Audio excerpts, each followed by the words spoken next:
Hello gorgeous people, how are you? Lisa Strickland here, and I just need to, I've realised I haven't turned my lights on. Give me 2 seconds.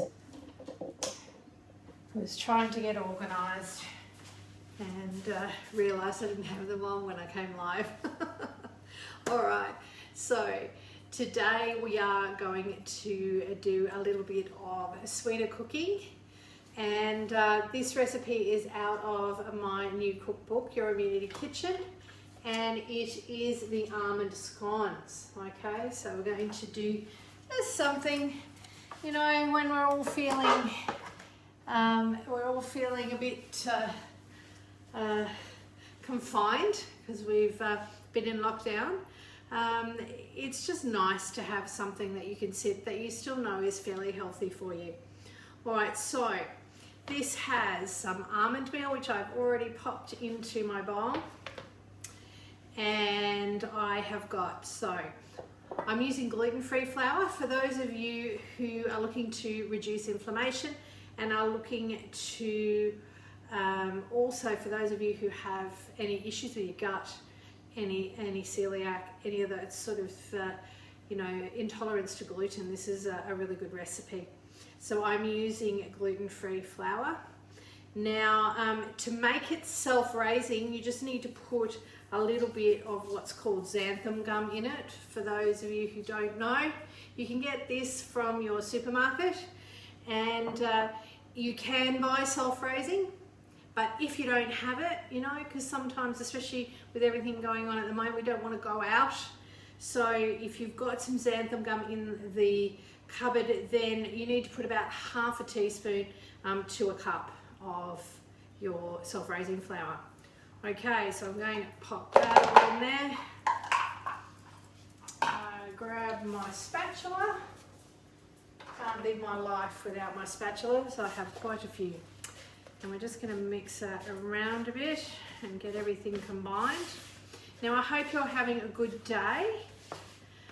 It's been beautiful in Queensland at the moment. It's very sunny and actually very unlike the middle of winter, really.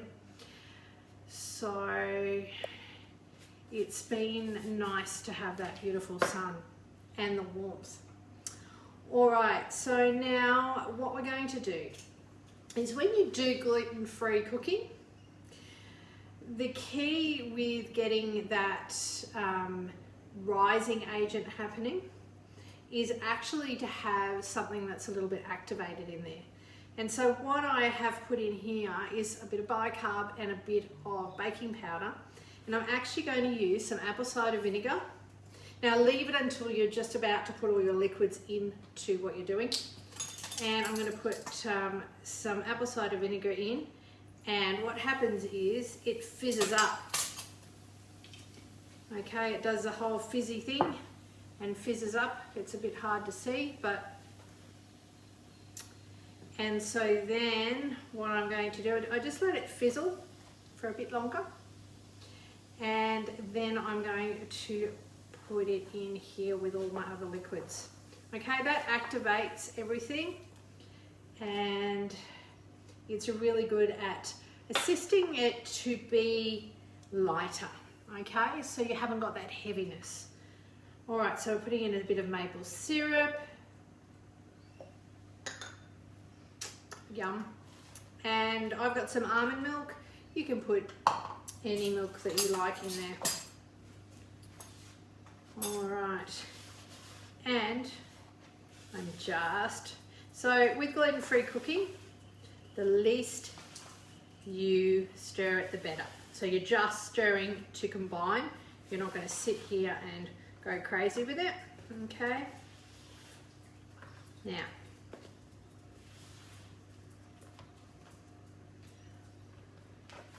so what we're going to do is, now I always have my gluten-free flour on hand.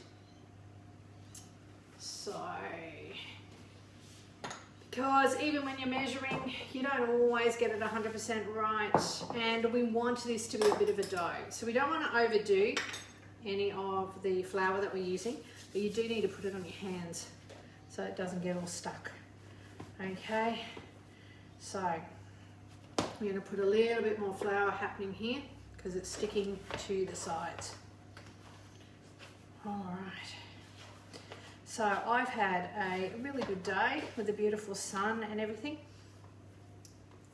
So just to give you an understanding of what you get, this is the sort of thing that you're going to get, okay? It is still going to be a bit sticky. You are better to leave it a bit sticky, okay? Because if you do that, then you will end up with nice moist scones. All right, so I'm just going to pop that in. Now, I'm going to grab myself a tray with a little bit of, I just rinse my hands off because that's not going to work. So I'm just going to grab myself a tray and we're going to pop them on. Now, these are just really, really tasty. They are a bit denser than your normal scone because it has the almond meal in it, okay? But always remember that the good thing about having almond meal in things is you're giving yourself that bit of protein and that bit of fibre that you need to keep your blood sugar levels stable, because that's what it's all about in regards to inflammation to your body. It's really good because it also is very important in regards to your immune system. Okay, so it keeps everything nice and stable, so it also assists you with your immune system to keep that nice and strong as well, because you're not mucking around with your blood sugar levels, okay? All right, so tray.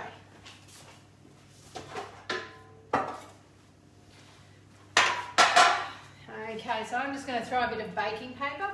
If you don't want to use baking paper, that's fine. Just you can use a bit of oil and flour, however you like to normally do that.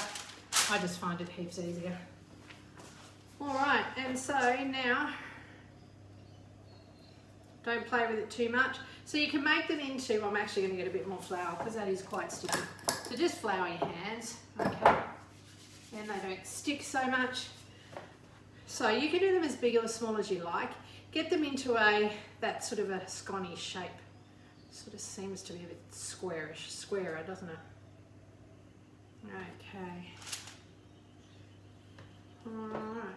So depending on how big you like them, depends on how much you use.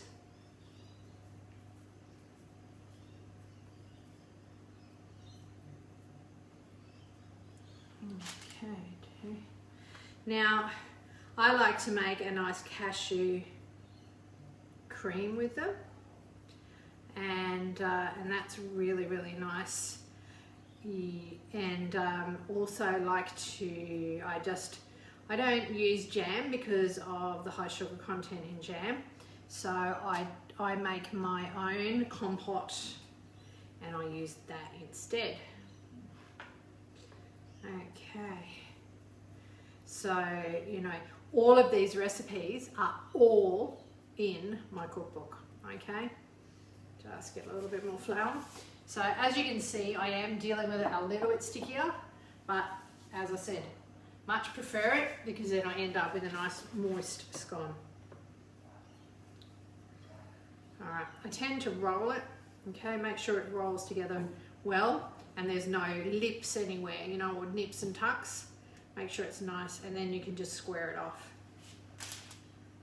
All right, I'm going to make 2 even ones and we're just going to make them a little bit smaller. So that one had a couple of nips and tucks, so just make sure it's all together properly, okay? And this is the thing, when you're dealing with gluten-free cooking, it is a little bit different, not much. Just, you know, this is why I like to give you all the tips and the hints on how to make sure that things are going to come out well. Again, stick my hand in the flour for a second.